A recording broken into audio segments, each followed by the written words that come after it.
कालमधून कुख्यात अतिरेक्याला अटक करण्यात आली आहे। त्यामुळे एका मोठ्या कटाचा पर्दाफाश झालाय। जावेद मुन्शी हा अतिरेकी पाकिस्तान आणि बांगलादेशच्या मदतीने भारतात काही स्लीपर सेल तयार करून घातपात करण्याच्या तयारीत होता।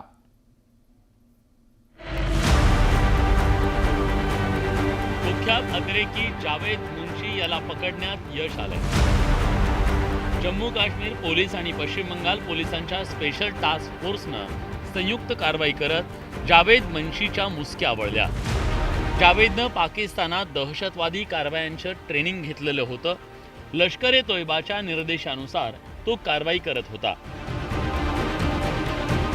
जावेद मुन्शी हा प्रतिबंध घालण्यात आलेला तहरीक उल मुजाहिदीन सोबत जोडलेला आहे। बांगलादेशमध्ये प्रवेश करण्यासाठी त्याच्या हालचाली सुरू होत्या।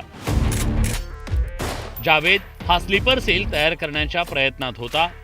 त्यासाठी तो पाकिस्तान आणि बांगलादेशमधल्या अतिरेकी संघटनांच्या संपर्कात होता। तर दुसरीकडे बांगलादेश सध्या लष्कर ए तोयबा, इसिस आणि अल कायदासह सर्व अतिरेकी संघटनांचं केंद्र बनलंय। अतिरेक्यांनी बांगलादेशातून भारतात अतिरेकी कारवाया वाढवण्याचे मनसुबे रचले, मात्र त्यांच्या मनसुब्यांना उधळून लावण्यात यश आलंय। मात्र बांगलादेशमधील अस्थिरतेमुळे भारताला धोका वाढत चाललाय।